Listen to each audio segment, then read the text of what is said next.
अस्सलाम वालेकुम स्टूडेंट्स। आज की अपनी इस वीडियो में हम डिस्कस करेंगे जो मोनोपोलिस्ट होता है, यानी कि जो फर्म जो मोनोपोली कर रही होती है वो कैसे डिटर करती है अपने कंपेटिटर्स को उस मार्केट में आने से। ठीक है। यहाँ पे मोनोपोलिस्ट का आपको मतलब पता है। मोनोपोलिस्ट का मतलब है वो फर्म जो मोनोपोली कर रही हो। ठीक है। और डिटर का मतलब है रोकना। वो कैसे रोकती है अपने कंपेटिटर्स को उस मार्केट में इंटर होने से, या वो कौन से बैरियर्स हैं जिनके साथ एक मोनोपोलिस्ट जो है वो रोकता है कि कोई कंपेटिटर जो है वो मार्केट में ना आ जाए। दोनों तरह से क्वेश्चन पूछा जा सकता है कि मोनोपोलिस्ट जो है वो कैसे रोकते हैं कंपेटिटर्स को, या बैरियर्स कौन से हैं जिनसे मोनोपोलिस्ट जो है वो रोक सकता है अपने कंपेटिटर को। ठीक है। तो बेसिकली मोनोपोलिस्ट जो होता है वो मेंटेन करता है हाई लेवल ऑफ बैरियर्स। ठीक है। जिसकी वजह से नए उसके कंपेटिटर्स जो है ना वो मार्केट में नहीं आ सकते। अच्छा, सबसे पहला जो बैरियर होता है, ठीक है, जो तरीका होता है जिससे वो अपने कंपेटिटर को मार्केट में आने से रोक सकता है, वो है कंट्रोल ओवर की इनपुट रिसोर्सेज। इसका मतलब क्या है? इसका मतलब ये है कि आपको वो की जो है रिसोर्सेज या इनपुट जिनके साथ आपकी प्रोडक्ट बन रही है उसको आप कंट्रोल कर लो। ठीक है। आप क्या करो कि आप इतने बड़े लेवल पे काम करो, आपके पास इतना ज़्यादा सरमाया हो कि आप कंट्रोल करना शुरू कर दो असेंशियल इनपुट्स, वो चीज़ें जिनके बगैर ये चीज़ बना ही नहीं सकता कोई, जो आप बना रहे हो। ठीक है।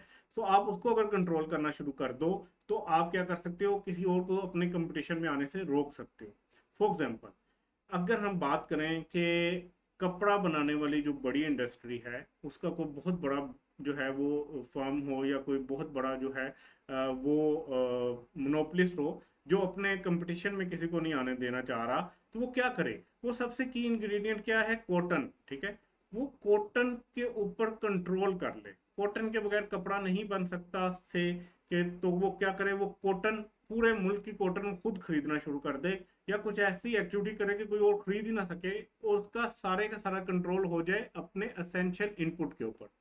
अब कोई और कॉटन खरीद नहीं सकेगा, उसके कंपटीशन में आ नहीं सकेगा। तो सबसे पहला बैरियर क्या है? कंट्रोल ओवर की इनपुट या रिसोर्स, जो कि एसेंशियल इनपुट होगा, उसके बगैर वो प्रोडक्ट नहीं बना सकेगा जो आप बना रहे हैं। इसी तरह शुगर केन की एग्जांपल ले लो, ऑयल सीड की एग्जांपल ले लो। अगर आप इस एसेंशियल इनपुट के ऊपर कंट्रोल कर लेते हो कि कोई चीज़ बनाने के लिए ये सारे एसेंशियल एलिमेंट्स चाहिए होते हैं, इनपुट चाहिए होता है, तो अगर आपका इसके ऊपर कंट्रोल है तो इसका मतलब ये है कि किसी के लिए इजी टास्क नहीं होगा कि वो आपके कंपटीशन में आ सके। सेकंड बैरियर है स्ट्रक्चरल बैरियर। स्ट्रक्चर बैरियर का मतलब क्या है कि आप इतने बड़े स्केल के ऊपर काम कर रहे हो, या आपने इकोनॉमीज ऑफ स्केल अचीव कर लिया हो कि आपकी कॉस्ट इतनी लो हो जाए कि कोई और आपके कंपटीशन में आ ही ना सके। ठीक है। अब monopolist firm have large scale of production to deal with the whole industry, like economies of scale के ऊपर आप काम कर रहे हो, जिससे आप इस काबिल हो जाओगे कि आप गुड को प्रोड्यूस कर रहे होगे बहुत ही लो एवरेज कॉस्ट के ऊपर। ठीक है। और कोई और फर्म जो है वो आपको मैच नहीं कर सकेगी। और इस तरह की मोनोपोली को हम कहते हैं नेचुरल मोनोपोली। मतलब वो मोनोपोली जो इस वजह से क्रिएट की गई हो कि आप इतने बड़े स्केल पे काम कर रहे हो कि आपके कंपटीशन में कोई आ ही ना सके। चाइना की मैं एग्जांपल देता हूँ। चाइना की जितनी भी इंडस्ट्री है वो इतनी डेवलप हो चुकी है कि वो इतने बड़े स्केल पे बना रहे होते हैं कि उनकी ही छोटी छोटी चीज़ें हम पाकिस्तान में भी यूज़ कर रहे हैं। से मैं एग्जांपल देता हूँ कि एक सुई जो है कुछ ऐसी होती है सुई। ठीक है। ये सुई है। ठीक है। ये इस सुई के अंदर धागा डाल के हम इससे से कोई चीज़ जो है वो सी लेते। ये सुई बनाने में चाइना वालों को कॉस्ट आ रही है उससे 1 रुपया। क्यों 1 रुपया आ रही है? वो लाखों की तादाद में ये सुई बनाते होंगे, इतने बड़े स्केल के ऊपर वो काम कर रहे होंगे कि उनको 1 रुपया भी पाकिस्तानी जो है ना कॉस्ट शायद ना आ रही है। जबकि अगर हम पाकिस्तान में बैठ के उनके कंपटीशन पे आने लगे तो हमें शायद ये सुई बनाने के लिए कॉस्ट आए से 10 रुपये। तो वो इसको 5 की भी बेच के अच्छा खासा प्रॉफिट कमा रहा होगा, हम इसको 5 की नहीं बेच सकते। हम उसकी मोनोपोली नहीं तोड़ सकेंगे। क्यों? क्योंकि उसका स्ट्रक्चर बैरियर उतने इतना बड़ा स्ट्रक्चर है, इतना कम्प्लेक्स स्ट्रक्चर हो सकता है बनाया हो, इतना ह्यूज स्ट्रक्चर हो। ठीक है। कि हम उसके साथ कंपीट ही नहीं कर पाएंगे। सेम एक और एग्जांपल देता हूँ पाकिस्तान रेलवे की, कि पाकिस्तान रेलवे के पास इतना बड़ा स्ट्रक्चर डेवलप हो चुका है, वो कैसे आया, उसको अंग्रेज़ों से मिला, जैसे भी मिला, वो हमारा कंसर्न नहीं है। लेकिन इस टाइम उसकी मोनोपोली है कि रेलवे की सर्विसेज जो हैं वो आपको सिर्फ जो है ना वो पाकिस्तान रेलवे दे रहा है। उसके बाद इतना बड़ा स्ट्रक्चर है कि उसके पाकिस्तान के हर कोने के तक उसकी जो है ना वो जा रही है ट्रेन की पटरियाँ। अब इस स्ट्रक्चर को अगर कोई compete करना चाहता है तो पहले उसको भी इतना ही बड़े स्केल के ऊपर स्ट्रक्चर डेवलप करना पड़ेगा, जो कि बहुत ही मुश्किल है। ठीक है, तो ये तो गवर्नमेंट का दायरा है, ये कर सकता है, लेकिन एक प्राइवेट इन्वेस्टर के लिए ये स्ट्रक्चर बैरियर क्रॉस करना बहुत ही मुश्किल हो जाएगा उसके, उसके साथ compete ही नहीं कर सकेगा और ना वो उसके कंपटीशन में आ सकता है। तो इस तरह का जो बैरियर होता है अगर किसी इंडस्ट्री में हो जिसकी वजह से मोनोपोली क्रिएट हुई हो, तो इसको कहते हैं नेचुरल मोनोपोली। ठीक है, स्ट्रक्चर बैरियर की वजह से जो मोनोपोली आती है। नेक्स्ट चलते हैं। नेक्स्ट है कॉस्ट मैनेजमेंट। कॉस्ट मैनेजमेंट ये है कि अगर आपके पास कोई ऐसी एबिलिटी हो जिससे आप बहुत ही चीप वे में प्रोड्यूस कर रहे हो गुड को, तो कोई भी आपका मुकाबला नहीं कर सकेगा। जैसे मैंने अभी पीछे आपको चाइना की एग्जांपल दी। अच्छा, ये चीपर वे कैसे हो सकता है? चीपर वे ऐसे हो सकता है कि आप इकोनॉमीज ऑफ स्केल पे जा रहे हो, बहुत बड़े स्केल के ऊपर आप चीज़ें बना रहे हो। नंबर दो, आपके पास कोई ऐसी टेक्नोलॉजी हो जो किसी और के पास नहीं है अभी तक। ठीक है, उस टेक्नोलॉजी के साथ आपको कॉस्ट बहुत ही कम पड़ रही हो। ठीक है, तो ये भी हो सकता है। ठीक है, से इसकी मैं एक और एग्जांपल देता हूँ कि एक ये भाई साहब है। ठीक है, ये तंदूर के ऊपर जो है ना, ये तंदूर है, इसके ऊपर ये रोटियां लगाते हैं। ठीक है, और ये दिन में आप कह लो कि 5,000 रोटियां लगा लेता है। ठीक है, और इस तंदूर का जो मालिक है उसने इसको रखा हुआ है से के 50,000 के सैलरी के ऊपर, एग्जाम्पल दे रहा हूँ।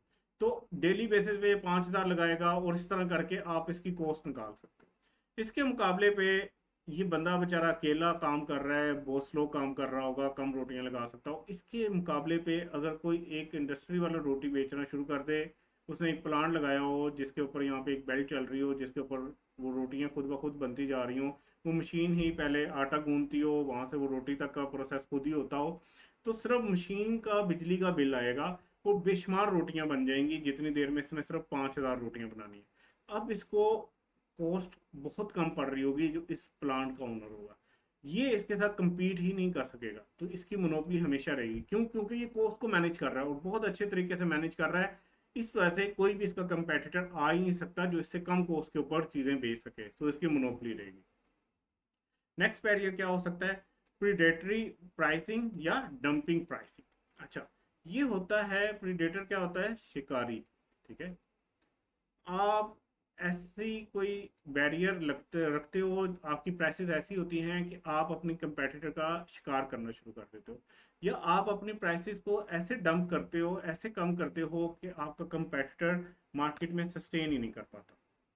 ये प्राइसिंग की स्ट्रेटजी है जिसको डंपिंग प्राइसिंग प्राइसिंग भी कहते हैं, प्रीडेटरी प्राइसिंग भी कहते हैं।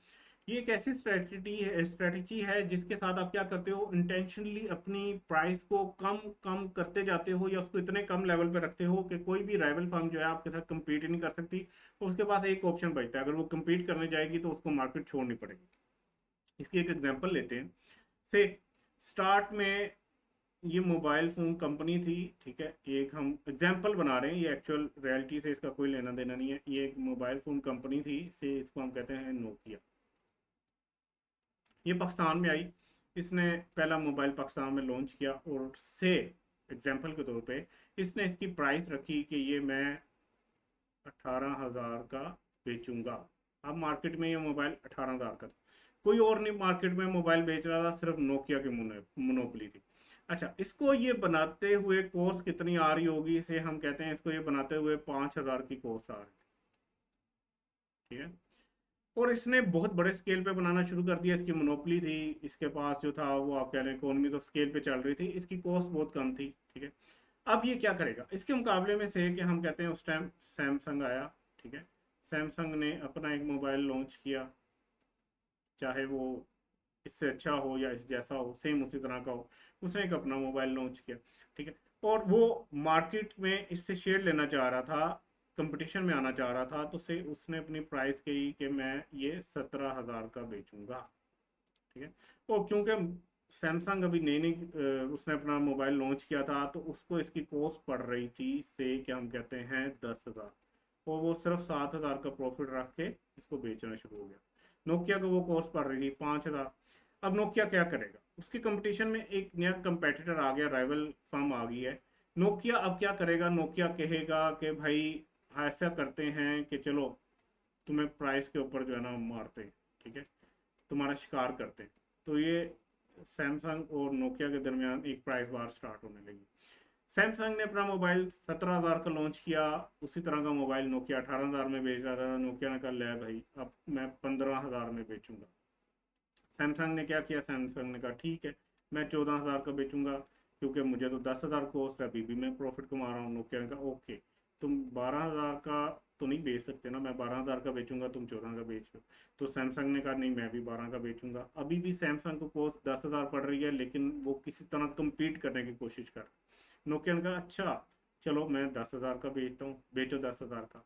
से सैमसंग कहता है मैं कोई प्रॉफिट नहीं कमाऊंगा, लेकिन मैं कम्पीट करता रहूंगा क्योंकि मैंने मार्केट में रहना है। उसने भी 10,000 का बेचना शुरू कर दिया। नोकिया ने कहा अच्छा ये बात है, लो फिर 8,000 का बेचो। नोकिया को 5,000 कॉस्ट पड़ रही थी, उसने 8,000 का बेचना शुरू कर दिया। सैमसंग क्या 10,000 की चीज बना के 8,000 का बेच सकेगा? नहीं, वो नहीं बेचेगा। तो अब क्या होगा, सारा कस्टमर इसके पास जाएगा और सैमसंग वाला बेचारा कोई चीज़ बेच नहीं पा रहा होगा, तो अल्टीमेटली उसके पास कोई ऑप्शन नहीं होगी, सिर्फ ये कि वो छोड़ के चला जाए मार्केट को। अब ये छोड़ के जब सैमसंग चला गया मार्केट, तो अब ये सैमसंग तो है नहीं, कंपटीशन तो है नहीं। अब नोकिया कहेगा कि लो भाई, आप लोग सैमसंग का मोबाइल खरीद रहे थे जो कि मेरा कंपेटिटर था, सस्ता खरीद रहे थे, अब से मैं ये मोबाइल बेचूंगा 25,000 का। कोई कंपटीशन नहीं है, जिसने मोबाइल लेना है वो 25,000 का ले। ठीक है, तो ये एक किस्म का बैरियर होता है जिससे आप प्राइस को डंप करते जाते हो, ताकि आप शिकार कर सको अपने कंपेटिटर का उस वक्त तक जब तक वो मार्केट छोड़ के नहीं जाता। नेक्स्ट बैरियर क्या है, रेगुलेटरी बैरियर। रेगुलेटरी बैरियर क्या है कि सम टाइम जो आपकी स्टेट अथॉरिटीज होती हैं, जो गवर्नमेंट की अथॉरिटीज होती हैं, वो शायद डिसाइड करें कि सिर्फ उसी को इजाज़त दी जाए, एक खास फर्म को, जो इस प्रोडक्ट में डील कर सके इस रीजन के अंदर। ठीक है, तो इस सिचुएशन में क्या होगा कि किसी और को अलाउ ही नहीं किया जाएगा रेगुलेटरी वे में कि वो क्या कर सके, आपके कंपटीशन में आ सके। नॉर्मली जैसे कि अगर कोई लाइसेंस दे दिया जाए किसी खास कंपनी को गवर्नमेंट की तरफ से कि भाई आज के बाद ये काम तुम ही करोगे, तो कोई और वो लाइसेंस ले नहीं सकेगा, तो वो जिस कंपनी के पास लाइसेंस होगा सिर्फ उसी की मोनोपोली रहेगी। ठीक है, तो रेगुलेटरी बेसिस के ऊपर भी समटाइम बैरियर्स क्रिएट होते हैं, लीगल बैरियर्स भी हो सकते हैं। ठीक है, लीगल बैरियर्स क्या होते हैं कि आपने पेटेंट या एक्सक्लूसिव राइट जो है वो अपना रजिस्टर करवा लिया। एक बंदा है, उसने कोई चीज़ इन्वेंट की है, ठीक है, उसने उस चीज़ को रजिस्टर करवा लिया गवर्नमेंट के साथ कि भाई इस चीज़ को मैंने इन्वेंट किया है, इसको सिर्फ मैं बना सकूंगा, इसके ऊपर सिर्फ मेरा राइट है। या उसने पेटेंट खरीद लिया, ये भी एक किस्म का राइट ही होता है। ठीक है, तो अब वो सिर्फ उसके पास राइट है कि सिर्फ वो चीज़ बना सकता है, किसी और को इजाज़त ही नहीं है कि वो चीज़ बना सके। जैसा कि ऑयल एक्सट्रैक्ट करने के लिए या प्रीशियस मेटल्स को एक्सट्रैक्ट करने के लिए समटाइम गवर्नमेंट जो है वो राइट्स दे देती है कुछ कंपनीज को, तो कोई भी बंदा मुंह उठा के वहाँ से ऑयल को एक्सट्रैक्ट नहीं कर सकता, सिर्फ वही कंपनी से एक्सट्रैक्ट कर सकते हैं जिनके पास राइट होता है। तो ये भी एक बैरियर है। ठीक है, सो यहाँ तक हमारा ये बैरियर्स वाला खत्म हुआ। इंशाल्लाह अगली वीडियो में हम अगला टॉपिक अपना पढ़ेंगे जिसका नाम है प्राइस डिस्क्रिमिनेशन। ठीक है, अपना ख्याल रखिएगा, और आई होप कि आपको ये चैप्टर समझ आ रहा होगा। आप इसको काइंडली रिवाइज कीजिएगा। मिलते हैं इंशाल्लाह अगली वीडियो में। अल्लाह हाफिज़।